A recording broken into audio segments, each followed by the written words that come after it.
Guys, I mentioned doing this video, and a lot of you asked me about it. And it was a video that was taken down a few years back with the old channel. All the videos were just taken down. But it never hurts to come back and redo it, because as you see, things change over the years, like we have in the last 2 or 3, 4 years on this planet, guys. You always get a kind of a fresher look, because you're seeing some of these events come to pass, and it really starts to open your eyes. So I don't really mind doing it. Now, there's a site called sacredtext.com, or in sacred-text.com, and they have books from different genres here that are ancient texts that were really not published that much. And again, this particular one is called the Forgotten Books of Eden. Now, you can come here and read it free, and I suggest you get a copy of it, because in a bug out situation, you may not have electricity or your computer or whatever, but you can go ahead and read it here. But notice it says buy this book at Amazon.com, and more than likely they get a small percentage of it if you do it. I'm going to go there just to show you what the book looks like. I've had the paperback, which is a big, thick book, probably 700 or 800 pages, and I've had it over 30 years, and it's getting a little worn. And so they've got the hardback copy of this one, and not only the Forgotten Books of Eden, but many of the lost books of the Bible, and a hard bound copy. I have nothing to do, no money to make off the deal or anything like that. I just want to show you this. If you click buy this book at Amazon, again, put it in your backpack if you got a bug out, because it has some amazing information. Now, this is what it looks like, and this is the hardbound copy. Paperback is about $11.99, which is a lot better than nothing, guys. Kindle for $99, but again, you want something that you can keep as a treasure, because of the information where, again, if you had to bug out, you don't have electricity and power. But the hard copy is $22.95, it says on Prime, and there's so much information in here, it's worth 100 times that. Anyway, just wanted to show where you can get it if you want it, and I highly suggest you get it. I asked my wife to get me one for my birthday. It's coming up in November, and I think she has, because she knows my paperback. The back is broken in about 3 places, and it's about to fall apart. But again, just wanted to point that out, because usually when I do something about some of the books or the older books of the Bible, everybody wants to know where to get it. Now, going back to the website, again, this book called The Forgotten Books of Eden is edited by Rutherford H. Platt Jr. in 1926. That's the same copy as my old paperback. But I want to go here and I want to read some of this, guys, because let me say this. There's a couple of reasons I'm doing the video again. One is because you guys asked for it, and it's a wonderful message to me. But the other one is that we are in some pretty tough times. And guys, we are at the point in time, just in my opinion, that things are about to happen. And if you don't believe tribulation is going to come upon this planet, then you haven't read the Bible, and I know that most of you know that. Troubles are coming, and I don't think it matters either way what we see in the political world arena. It's going to happen. It's coming. And so, as a friend of mine says, pray and stay out of the way. Shout out, Roy.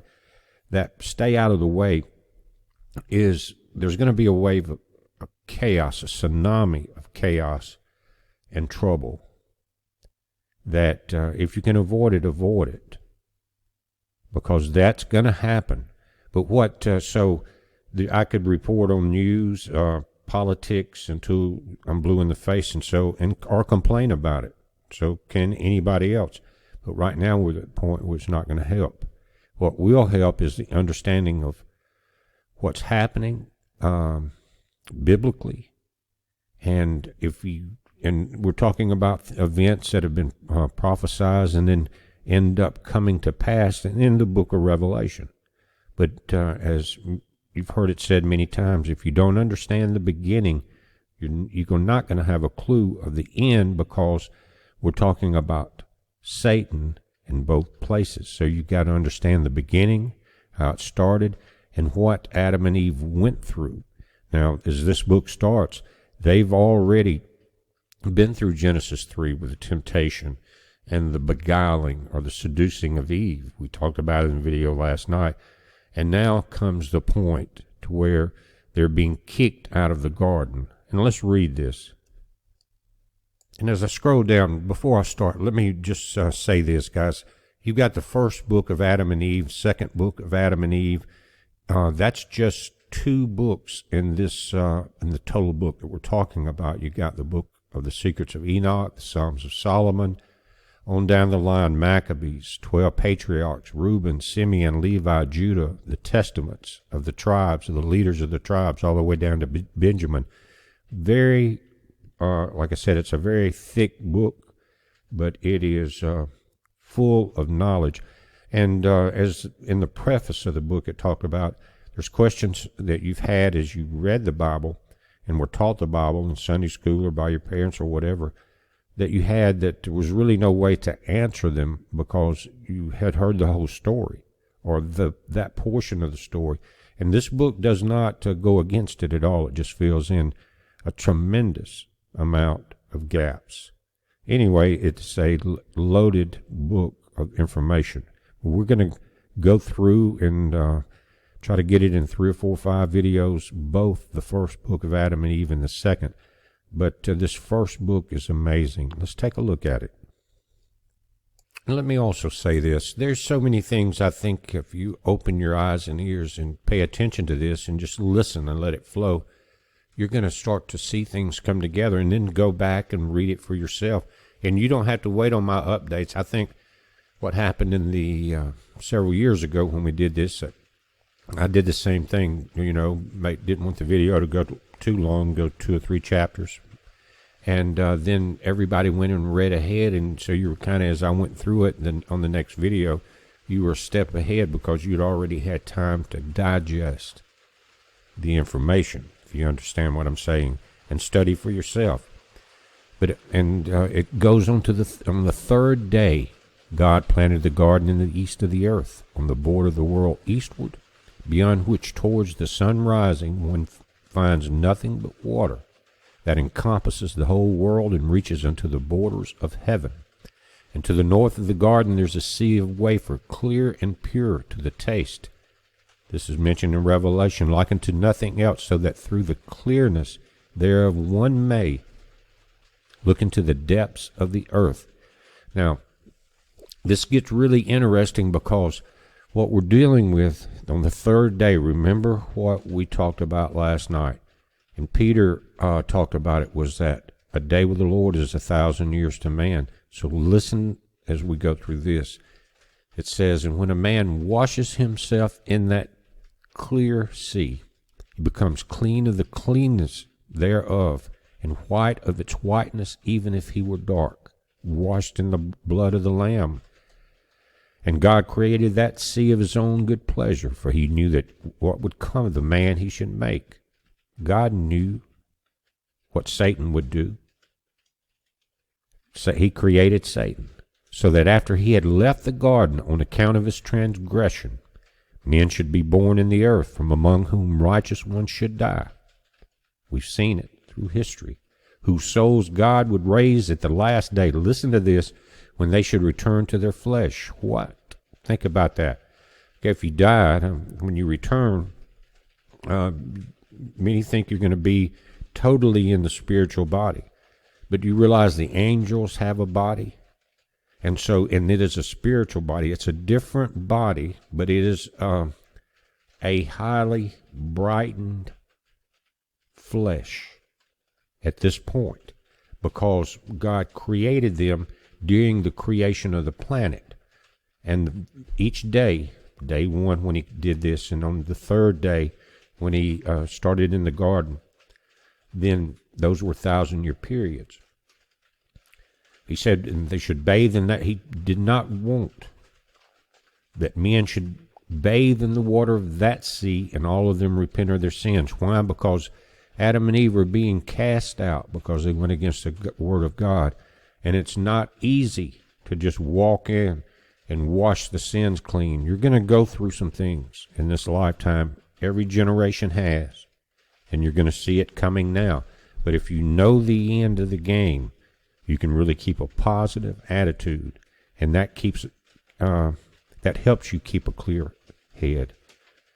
It said, but when God made Adam go out of the garden, he did not place him on the border of it northward, lest he should draw near to the sea of water, and he and Eve washed themselves in it, be cleansed from their sins, forget their transgression. That's the key. Now, this sea is still there. It's part of the living word. Okay? But there was not going to be an easy way, after what had happened in the garden, for Adam and them to walk out of the gate and be cleansed at that point. They had to go through what we're going through now. It says, again, as to the southern side of the garden, God was not pleased to let Adam dwell there, because when the wind blew from the north, it would bring him on that southern side the delicious smell of the trees of the garden. Wherefore God did not put Adam there, lest he should smell the sweet smell of those trees, forget his transgression, and find consolation for what he had done. Take delight in the smell of the trees, and not be cleansed from his transgression, just to be thinking his life is just fine. He doesn't need to be cleansed. That's not what God wanted. Again also, because God is merciful and of great pity, and governs all things in a way he alone knows, he made our father Adam dwell in the western border of the garden, because on that side the earth is very broad. He's talking about the physical earth as we know it. That's why in this body that we have, the garden will never be discovered. It's a different dimension of the flesh, and God commanded him to dwell in a cave in the rock called the Cave of Treasures below the garden. Now, guys, why is it saying below the garden? Because it is a lower dimension. You're going to find there's a lot of chapters in both part 1 and part 2, guys, but they're not that long. We just finished chapter 1. It says, but when our father Adam and Eve went out of the garden, they trod the ground on their feet, not knowing they were treading. Why? Because no longer were they in that enlightened body. And when they came to the opening of the gate of the garden and saw the broad earth spread before them, covered with stones, large and small, and with sand, they feared and trembled and fell on their faces from the fear that came upon them, as they were as dead. They had never seen anything but paradise. Because whereas they had hitherto been in the garden land, beautifully planted with all manners of trees, they now saw themselves in a strange land which they knew not and had never seen. Talk about strangers in a strange land. And because at that time they were filled with the grace of a bright nature, guys, they had not descended from their spiritual flesh body. Again, not the finished project of the body after the 1,000 years and the books are read and opened. He said, but because at that time they were filled with the grace of a bright nature, and they had not hearts turned toward earthly things. They had no idea, guys, what a desert was and what was happening. They were seeing their footprints. Therefore had God pity on them, and when he saw them fallen before the gate of the garden, he sent his word. What? He sent his word unto Father Adam and Eve, and raised them from their fallen state. Why did Christ say, I am the Alpha and the Omega? Because he was here in the beginning, and he will be here in infinity. He sent his word unto Adam and Eve, and raised them from their fallen state. Again, short chapter. Let's read chapter 3. And guys, even though Peter knew about the one day with the Lord as 1,000 years with men, he was the only one that really talked about it that much in the Old and New Testament. God said to Adam, I have ordained on this earth days and years, and thou and thy seed shall dwell and walk in it until the days and years are fulfilled, when I shall send the word that created thee, and against which thou hast transgressed, the word has made thee come out of the garden, and that raised thee when thou wast fallen. So this time, he's not saying days, And days, he's saying days and years. But listen to this exchange, because God talked to Adam and Eve. Yea, the word that will again save thee when the 5 days and a half are fulfilled. And that is the first coming of Christ. But when Adam heard these words from God and of the great 5 days and a half, he did not understand the meaning of them. Peter did. For Adam was thinking that it would be 5 days and a half to the end of the world. And Adam wept, and he prayed God to explain it to him. And God, in his mercy for Adam, who was made after his own image and similitude, explained to him that these were 5,500 years, and how one would then come and save him and his seed. That's Christ. So think about this. From this time that we're talking about, 5,500 years. That would be the return of Christ, not where we're at now. So you could go back 5,500 years and looking at not the 5.5 days, but exactly what God is saying here, and you understand that day with the Lord is 1,000 years to man. And so by the time the garden was made on the third day, we were already into 3,000 years. You understand what I'm saying? That it happened just like that.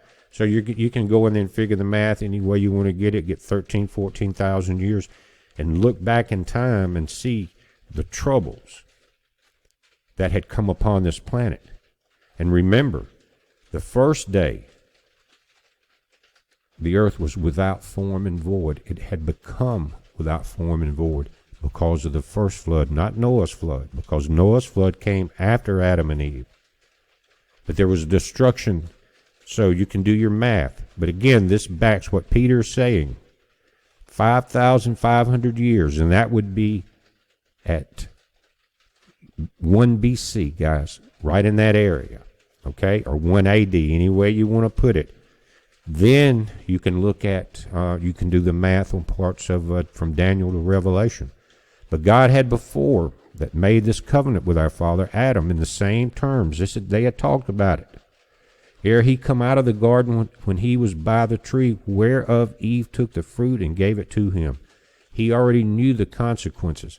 Inasmuch when our father Adam came out of the garden, he passed by that tree. Now listen, what had happened. Check this out.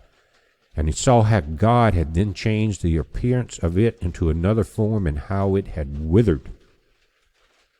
It had become the cursed serpent.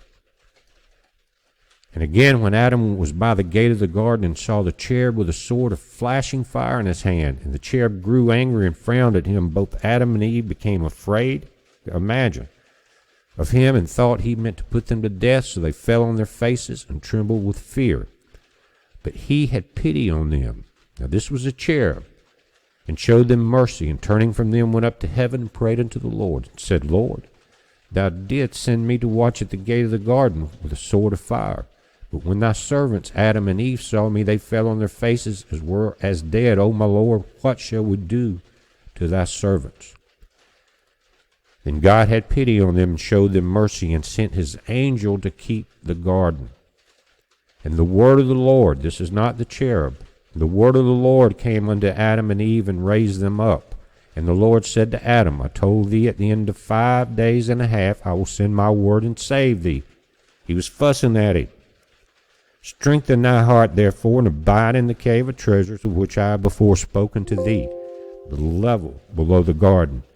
And when Adam heard this word from God, he was comforted with that which God had told him. For he had told him how he would save him. Guys, that's the whole gospel. And that's why, instead of talking about politics now, people are saying, well, what do we do? What do we do? This is what you do.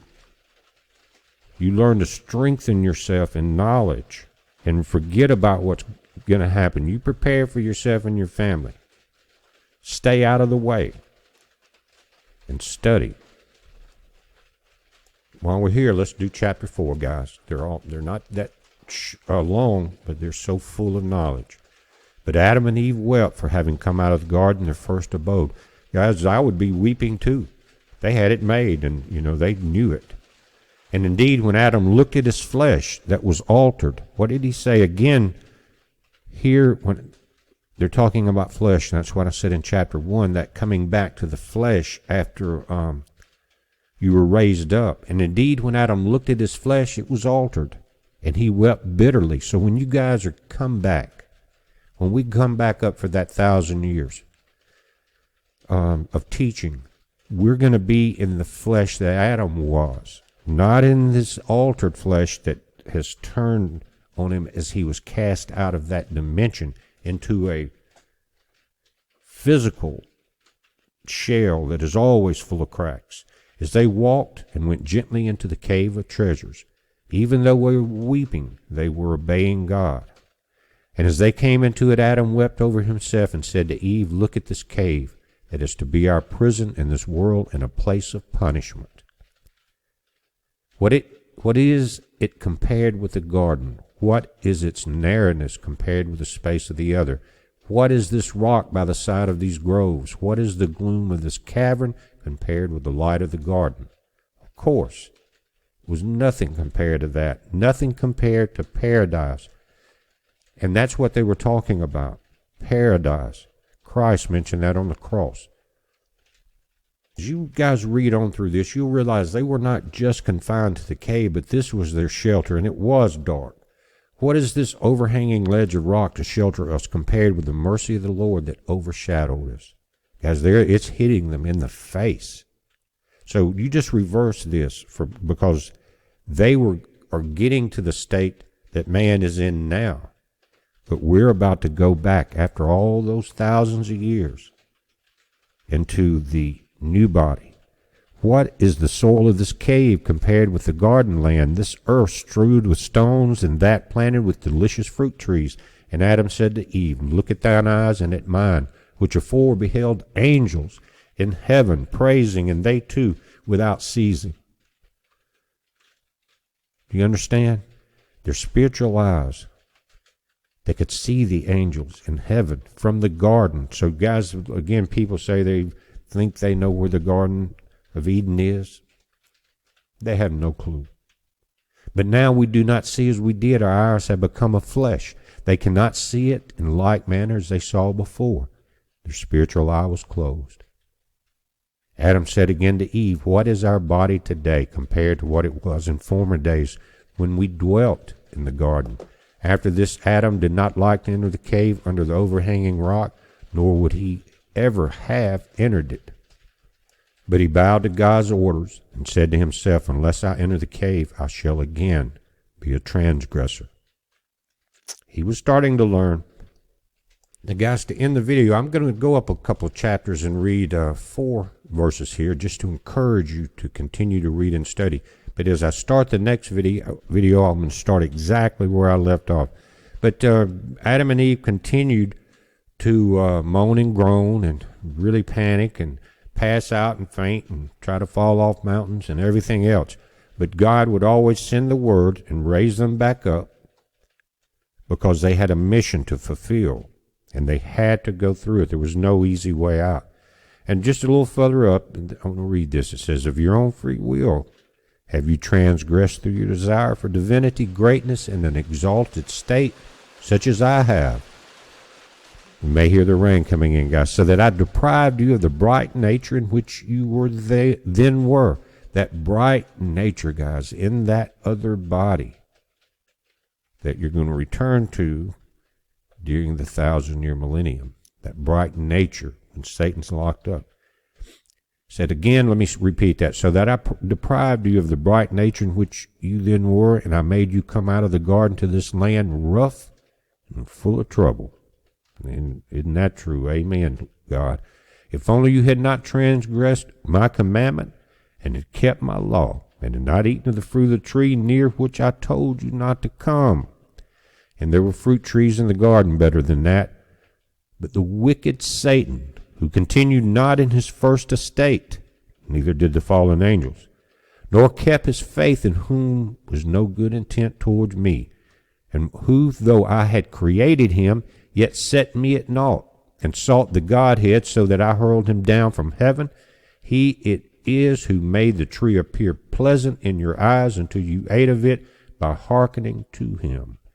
totally seduced, beguiled. Thus have you transgressed my commandment, and therefore I have brought upon you all these sorrows.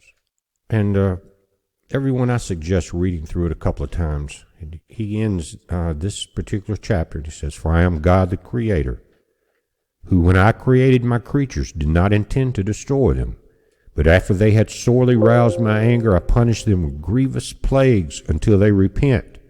But if on the contrary they still continue hardened in their transgression, they shall be under a curse forever." The Kenites did not hearken, and that curse is forever. But guys, again, thank you for taking the time to watch this. I encourage you to come here, read the free software, get your hardbound copy, and just study. I will start up where we left off back in chapter 5, and we'll walk through this particular section again. This was, again, just to encourage you that they knew what was going on, and you got a choice. But it's a heads up, guys. Be safe.